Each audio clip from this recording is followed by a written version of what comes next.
दोस्तों आप देख रहे हैं आरसीए न्यूज। आज हम बात करेंगे आज की बड़ी खबरों के बारे में जो कि विभिन्न समाचार पत्रों पर छाई हुई है और आपके लिए अति महत्वपूर्ण है, इसलिए आप वीडियो को पूरा देखिएगा, स्किप मत करिएगा। वीडियो पसंद आए तो लाइक एवं शेयर जरूर करिएगा। अगर आपने अभी तक चैनल को सब्सक्राइब नहीं किया है, चैनल पर पहली बार आए हैं तो वीडियो को लाइक करके शेयर करके चैनल को सब्सक्राइब कर ले, बेल आइकन दबा दें और ऑल पर सेलेक्ट करना मत भूलें, जिससे हमारे वीडियो का नोटिफिकेशन आपके पास सबसे पहले पहुँच जाए, वीडियो को आप सबसे पहले देख पाएँ।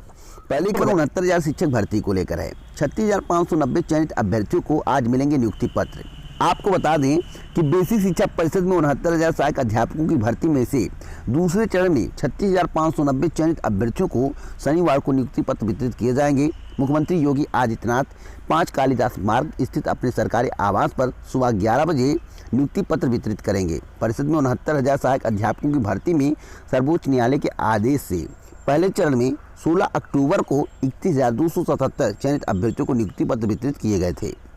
इधर एक और बात लिखी हुई है 69,000 शिक्षक भर्ती के संबंध में कि दिव्यांग आरक्षण पर सरकार से जवाब तलब। आपको बता दें कि इलाहाबाद हाईकोर्ट की लखनऊ पीठ ने 69,000 शिक्षक भर्ती मामले में दिव्यांग अभ्यर्थियों को 4% आरक्षण लाभ दिए जाने की आग्रह वाली याचिका पर राज्य सरकार से जवाब तलब किया है।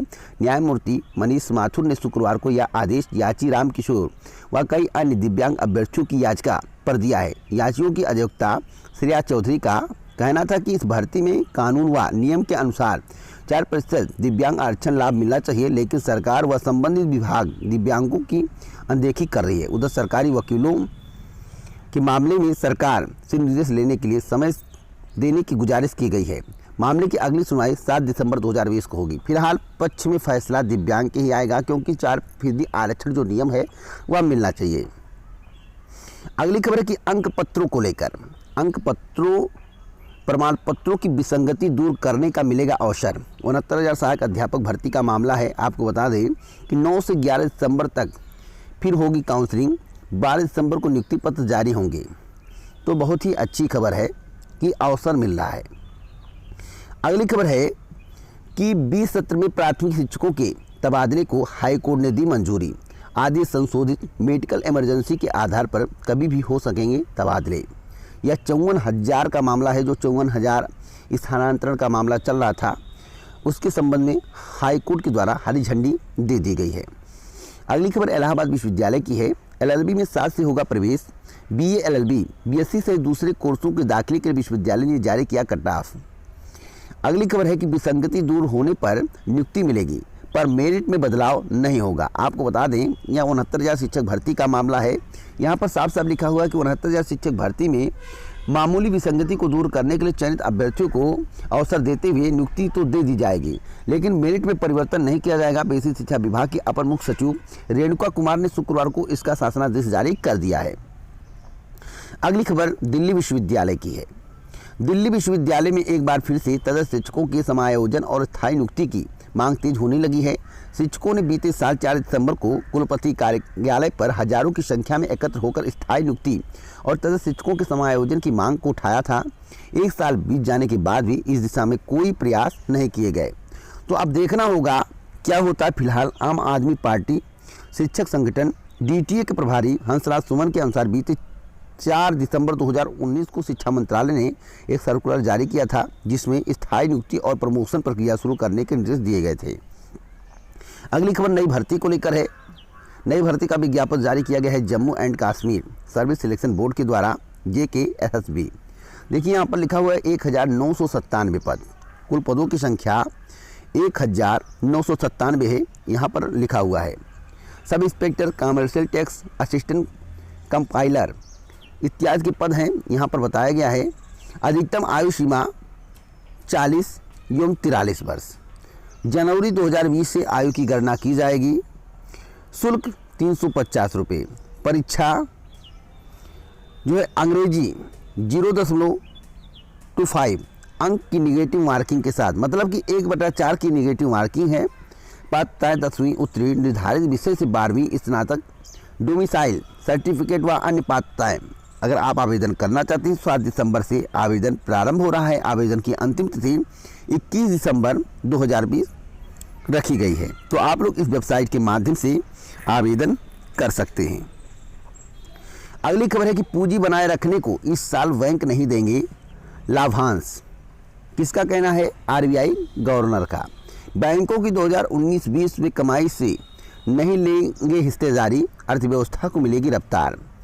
तो अब देखते हैं कि अर्थव्यवस्था को रफ्तार देने के लिए क्या क्या किया जाता है, किस किस का हक मारा जाता है और कौन कौन सी परिस्थितियों का सामना करना पड़ता है को लेकर है। कुछ हफ्तों में आएगा टीका, सबसे पहले स्वास्थ्य कर्मियों और बुजुर्गों को लगेगा। यहाँ पर साफ साफ लिखा हुआ है, नहीं करना पड़ेगा ज़्यादा इंतजार, वैज्ञानिकों की मंजूरी मिलते ही शुरू हो जाएगा टीका, ऐसा प्रधानमंत्री नरेंद्र मोदी जी का कहना है।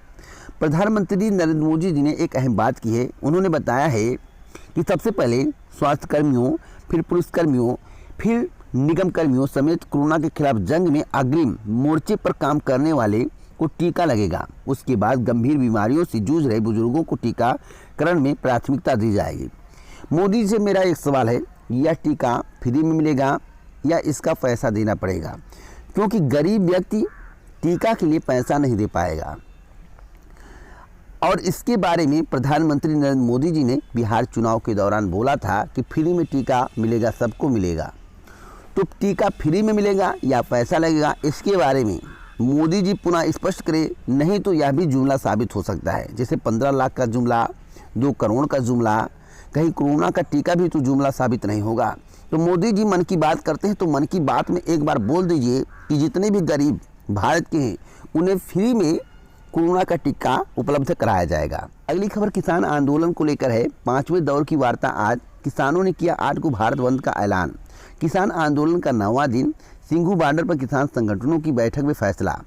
आपके जहन में सवाल होगा कि कल के समाचार पत्रों में बताया गया था कि बैठक में सहमति बन गई है, जल्द किसान आंदोलन समाप्त हो सकता है, क्योंकि सरकार के द्वारा किसानों को आश्वासन दिया गया है। तो आश्वासन अगर दिया गया है किसानों से और सरकार की सहमति बन गई थी, तो आखिरकार 8 तारीख को भारत बंद का ऐलान क्यों किया गया? अगर कृषि एक्ट में इतना ही दम होता, कृषि एक्ट किसानों के भले के लिए बनाया गया होता, तो आज किसान आंदोलन नहीं करता।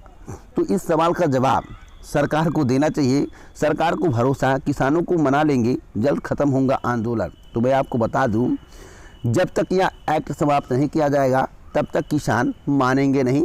दूध का दूध और पानी का पानी समय आने के बाद होगा। जो मेरे द्वारा आपको बताया जा रहा वही होने वाला है। एक्ट समाप्त करें, किसान आंदोलन समाप्त हो जाएगा। अगली खबर है प्रचार को लेकर। देखिए, योगी जी के द्वारा प्रचार प्रसार शुरू कर दिया गया है और आरआरबी एनटीपीसी भर्ती परीक्षा के संबंध में मेरे द्वारा आपको बताया गया था कि जिस तरह से परीक्षा का आयोजन किया जा रहा है कि 28 दिसंबर से शुरू होगी परीक्षा, मार्च तक चलेगी। उसके बाद ग्रुप डी की परीक्षा होगी और CBT 1 का परिणाम अगर सितंबर में जारी होगा। उसके बाद CBT 2 की परीक्षा का आयोजन किया जाएगा और 2022 का चुनाव है, तो उसके मद्देनज़र पहला कदम CBT 1 और 23 में ज्वाइनिंग दी जाएगी, तो दूसरा कदम 2024। तो आज के ये समाचार पत्रों में इतने बड़े बड़े हेडिंग में छपवाने की क्या ज़रूरत थी कि निष्पक्ष एवं पारदर्शी भर्ती प्रक्रिया के माध्यम से बेसिक शिक्षा परिषद उत्तर प्रदेश द्वारा संचालित परिषदीय प्राथमिक विद्यालयों में चयनित 36,590 सहायक अध्यापकों को नियुक्ति पत्र वितरण कार्यक्रम। आज तक जितनी भी सरकारें थीं इस तरह की ऐड नहीं दिखाती थी, या फ्री में ऐड छपा हुआ है, इसमें पैसा नहीं लगा है, सरकार बताए। तो फ्रंट पेज पर इस तरह की खबरें छापना पैसे की बर्बादी। और यह प्रचार प्रसार का दौर शुरू हो गया है। 2022 का चुनाव है और सरकार अपना काम करना शुरू कर दी है। और देखिएगा एनटीपीसी भर्ती परीक्षा को लेकर जब चुनाव के दौरान बोला जाएगा तब आपको एहसास होगा कि मेरे द्वारा आपको क्या बताया गया था और जो बताया गया था वही हो रहा है। यह सरकार काम थोड़ा करती है, प्रचार बड़ा करती है। 69,000 शिक्षक भर्ती के अलावा बताइए उत्तर प्रदेश अधीनस्थ सेवा चयन आयोग की कोई भर्ती पूरी हुई है? 2020 में किसी नई भर्ती का विज्ञापन जारी हुआ है। और देखिएगा पेट लागू करने के बाद अगर आपको सर्टिफिकेट वितरण कर दिया जाएगा कि प्रचार प्रसार के दौरान बोला जाएगा कि भाइयों और बहनों पेट का एग्जाम आयोजित करा लिया गया है, परिणाम भी जारी कर दिया गया है, इतने कैंडिडेट को सर्टिफिकेट मिल गया है, कुछ भर्तियों का विज्ञापन भी जारी कर दिया गया है, आवेदन प्रक्रिया शुरू कर ली गई है। जैसे ही मेरी सरकार बनेगी 40,000 पदों पर भर्ती की प्रक्रिया पूरी की जाएगी। तो एक बहाना मिल गया, भर्ती भी पूरा नहीं करना पड़ा और एक बहाना भी मिल गया और आप लोग वोट भी दे देंगे, फिर 5 साल के लिए इंतज़ार करेंगे।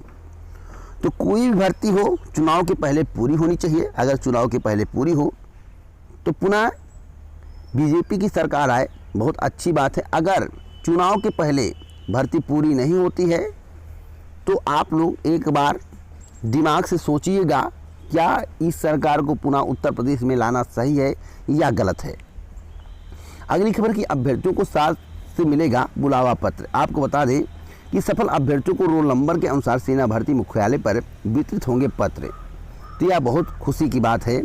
यहाँ सेना की फतेहपुर में हुई भर्ती रैली की सफल अभ्यर्थियों के समान प्रवेश परीक्षा 1 नवंबर को आयोजित की गई थी। परीक्षा में सफल होने वाले अभ्यर्थियों को सेना में ट्रेनिंग के लिए इस बार भर्ती मुख्यालय आकर अपना डिस्पैच लेटर लेना होगा। तो यह बहुत अच्छी खबर है।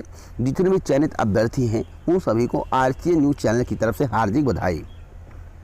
अगली खबर पंचायत चुनाव को लेकर है। मतदाता सूची का प्रकाशन अब 22 जनवरी 2021 को होगा। त्रिस्तरीय पंचायत चुनाव के लिए मतदाता सूचियों का प्रकाशन 22 जनवरी 2021 तक हो जाएगा। 1 जनवरी 2021 तक 18 वर्ष आयु पूरा करने वाले युवाओं को भी अपने नाम शामिल कराने का मौका दिया जाएगा। तो यह बहुत अच्छी खबर है और चुनाव होने वाले हैं। तो जितने भी हैं अभ्यर्थी जो इस चैनल से जुड़े हुए हैं, जो इस वीडियो को देख रहे हैं, जो विलेज से ताल्लुकात रखते हैं, उन सभी से मैं कहना चाहता हूं कि आप ऐसे प्रधान का चुनाव करें जो आपके गांव में विकास करें। आपका कितना भी सगा हो, अब उसका चुनाव ना करें जो ठगने का प्रयास करें। उसी का चुनाव करें जो आपके लिए, आपके गांव के लिए अच्छा करें। अपना स्वार्थ कभी भी नहीं सोचना चाहिए। अगली खबर इलाहाबाद विश्वविद्यालय की है। इलाहाबाद विश्वविद्यालय में कई महत्वपूर्ण बदलाव, पुराने चेहरों को मिली नई जिम्मेदारी। कुलपति ने dean college, ICT cell, legal cell सहित कई पदों पर किया बदलाव। अगली खबर है कि आज से 50 लाख युवाओं को रोजगार अभियान शुरू। देखिए बहुत अच्छी बात है कि रोजगार दिया जा रहा है, लेकिन लोन की जो बात की जाती है कि लोन ले लीजिए, अपना बिजनेस शुरू करिए, आत्मनिर्भर बनिए। देखिए अगर मेरा बिजनेस चलता नहीं है तो क्या तब भी लोन को वापस करना पड़ेगा? सरकार बता दे और इसके बारे में सरकार को बताना ज़रूरी है। अगर बाई चांस मैं लोन लेकर बिजनेस चालू करता हूं, अगर मेरा बिजनेस फ्लॉप हो जाता है, चलता नहीं है, तो सरकार को ऐसा नियम बनाना चाहिए कि जो लोन लिया गया है उसे माफ़ कर दिया जाए। यूपी सरकार शनिवार से प्रदेश भर में 50 लाख युवाओं को रोजगार दिलाने का अभियान शुरू करेगी। इसमें मिशन रोजगार नाम दिया गया है। यह रोजगार सरकारी पदों पर भर्ती करने, स्वरोजगार, कौशल प्रशिक्षण और अप्रेंटिसशिप के माध्यम से दिलाया जाएगा। मिशन रोजगार के संपूर्ण कार्यक्रम का संचालन उत्तर प्रदेश कामगार और श्रमिक सेवा योजना एवं रोजगार आयोग करेगा। अगली खबर है कि उत्तर प्रदेश ने रच डाला रोजगार का रिकॉर्ड। योगी सरकार ने आपदा के दौरान खूब दिए अवसर। MSME बना दीर्घकालिक रोजगार का इंजन। आप लोगों से मेरा एक सवाल, जितने भी लोग इस वीडियो को देख रहे हैं, वर्तमान सरकार के द्वारा कितना रोजगार दिया गया है? कहीं यह मनरेगा की बात नहीं है। क्या मनरेगा से जीवन यापन हो सकता है? मेरा आप लोगों से एक सवाल है। मोदी जी मन की बात करते हैं, योगी जी मोदी की बात करते हैं, तो मोदी जी के द्वारा मन की बात में क्यों नहीं सरकारी जॉब के बारे में बात किया जाता है? क्यों आत्मनिर्भर बार बार बनने के लिए कहा जाता है? क्या मैं लोन लेने के बाद कोई बिजनेस शुरू करता हूँ उसमें सफलता मिल जाए इसकी गारंटी है? कदाचित सफलता नहीं मिलती है तो क्या जो मेरे द्वारा लोन लिया गया है उसे माफ़ कर दिया जाएगा? सरकार पहले इसका जवाब दे। और जो रिकॉर्ड दिखाया जा रहा है, यह रिकॉर्ड मात्र दिखावा है। और मैं आप सभी को बताना चाहता हूं कि मनरेगा को रोज़गार मैं नहीं मानता हूं। 90 दिन का रोज़गार नहीं होता है, साल में 365 दिन होते हैं। हमारे पास बीवी और बच्चे हैं, तो उनका भरण पोषण हम कैसे करेंगे, इसके बारे में सरकार बताए। क्या 90 दिन के रोज़गार से भरण पोषण हो सकता है? या आप कहते हैं कि आप ऋण लीजिए, तो ऋण लेने के बाद अगर मैं कोई बिजनेस चालू करता हूं, अगर उसमें मुझे सफलता नहीं मिलती है तो क्या मेरा ऋण माफ़ कर दिया जाएगा? सरकार इसके बारे में बताए। नहीं तो सरकार सरकारी नौकरी की बात करे, जितनी भी वैकेंसियां खाली हैं उसे भरें। बड़े बड़े जुमले फेंकने की आवश्यकता नहीं है। 2022 का चुनाव है। चुनाव के मद्देनज़र इतने बड़े बड़े हेडिंग में छापा गया है कि उत्तर प्रदेश ने रच डाला रोजगार का रिकॉर्ड। तो मैं इन बातों पर विश्वास नहीं करता हूं। अगर आपको विश्वास करना है तो आपका स्वागत है। अगली खबर है कि 1479 ने दी डीएलएड प्रवेश परीक्षा। अगली खबर है कि सरकार की एक साल, मुख्यमंत्री हेमंत सोरेन 29 दिसंबर को देंगे कई सौगातें, ट्राइबल व ओपन यूनिवर्सिटी खोलेंगी। तो इसे कहते हैं सरकार। इस तरह के काम करने चाहिए। अब उत्तर प्रदेश में कितना काम हुआ है आप लोग जान सकते हैं, मध्य प्रदेश में कितना काम हुआ है आप लोग जान सकते हैं, बिहार में क्या काम होगा आप लोग जान सकते हैं, पहले क्या काम हुआ है आप लोग जानते होंगे। तो यह भविष्य की बात है। और यहाँ पर लिखा हुआ है सीएम रोजगार सृजन कार्यक्रम की घोषणा होगी, स्वरोजगार के लिए मिलेंगे लोन। अब यहाँ पर एक बात इन्होंने गलत कही है लोन के बारे में। लोन दे देकर युवाओं को कर्जदार बनाया जा रहा है। अगर मेरा बिजनेस चलता नहीं है, मैं बार बार कह रहा हूँ, अगर मेरा बिजनेस चलता नहीं है, मैं बिजनेस में फेल हो जाता हूँ, मुझे घाटा लग जाता है, तो क्या यह लोन माफ़ कर दिया जाएगा? सरकार इसके संबंध में पहले नियम बनाए तब लोन की बात करे। अगली खबर है कि राजधानी में 2 परीक्षा केंद्रों पर कल होगी मैट की परीक्षा। यह रांची की खबर है। अगली खबर है कि जेपीएससी सहायक कृषि निदेशक नियुक्ति परीक्षा 27 दिसंबर 2020 को आयोजित की जाएगी। अगली खबर है कि भारतवंशी डॉक्टर विवेक मूर्ति होंगे अमेरिका के नए सर्जन जनरल। देखिए, जब से बाइडेन बने हैं तो भारत मूल के बहुत से ऐसे लोग हैं जो बाइडेन के हिस्सेदारी में शामिल है। मेरा कहने का तात्पर्य है कि अच्छे अच्छे पद पर आसीन हुए हैं। लेकिन जब तक ट्रंप थे तब तक भारत के कितने लोग थे आपको इसके बारे में मालूम होगा। तब भी ट्रंप के लिए यहाँ पर हवन किया जा रहा था, यज्ञ किया जा रहा था। तो बाइडेन अच्छे हैं या ट्रंप अच्छे हैं, आप इस पर विचार विमर्श कर सकते हैं। अगली खबर है कि एमपीसी की बैठक, खुदरा महंगाई तीसरी तिमाही में 6.8% रहने का अनुमान, ब्याज दर में नहीं हुआ बदलाव, तीसरी तिमाही में जीडीपी रहेगा सकारात्मक। देखिए, उम्मीद जगाई जा रही है। अब उम्मीद कितनी सही साबित होगी यह समय बताएगा। अगली खबर यूपी टेट 2020 के नोटिफिकेशन को लेकर है। यूपी टेट 2020 का नोटिफिकेशन कब तक जारी किया जाएगा, इसके संबंध में आप लोगों ने जानकारी मांगी है। तो मैं आप सभी को बताना चाहता हूं कि यूपी टेट 2020 का नोटिफिकेशन दिसंबर के दूसरे पखवाड़े में जारी किया जाएगा। आवेदन प्रक्रिया दिसंबर के अंतिम सप्ताह से शुरू होगी। साथ साथ मैं आपको बताना चाहता हूं कि परीक्षा का आयोजन फरवरी 2021 के अंतिम सप्ताह में कराने की तैयारी है। आप लोग अपनी तैयारी करते रहिए। कदाचित किसी कारण से फरवरी के अंतिम सप्ताह में परीक्षा का आयोजन नहीं हो पाता है तो मार्च के प्रथम पखवाड़े में 100% गारंटी के साथ कहता हूं कि परीक्षा का आयोजन हो जाएगा। उसके बाद नई भर्ती का विज्ञापन जारी किया जाएगा। अगली खबर यूपी SSSC की है। यूपी SSSC से बहुत ही महत्वपूर्ण खबर प्राप्त हुई है। जल्द ही यूपी SSSC में एक अहम बैठक होने वाली है। बैठक में पेट के संबंध में, नई भर्ती विज्ञापन के संबंध में, परीक्षा आयोजन के संबंध में, भर्ती परीक्षा कैलेंडर के संबंध में पुनः चर्चा होगी, क्योंकि कार्यवाहक परीक्षा नियंत्रक बना दिए गए हैं। पेट के संबंध में पिछले बैठक में चर्चा हुई थी, लेकिन विस्तृत चर्चा नहीं हो पाई थी। कैलेंडर के संबंध में चर्चा हुई थी, लेकिन परीक्षा किस माह में आयोजित किया जाएगा इसके संबंध में चर्चा नहीं हो पाई थी। तो सारी चर्चाएं अगली बैठक में होने वाली हैं। संभावना है कि दिसंबर के दूसरे सप्ताह में बैठक हो, इसकी पूर्ण संभावनाएं जताई जा रही हैं। अगली खबर कोरोना वैक्सीन को लेकर है। जैसा कि मेरे द्वारा आपको जानकारी दी गई है कि कुछ सप्ताह में कोरोना वैक्सीन आ जाएगी, लेकिन सरकार से मैं फिर रिक्वेस्ट करता हूं कि यह वैक्सीन फ्री में मिलेगा या इसका पैसा देना पड़ेगा। सरकार इसके बारे में स्पष्ट करे। अगली खबर कि जेल वार्डर व फायरमैन की परीक्षा को लेकर एडमिट कार्ड कब जारी होगा, तो 8 से 11 दिसंबर तक एडमिट कार्ड जारी कर दिया जाएगा, जो मुझे जानकारी मिली है। अगली खबर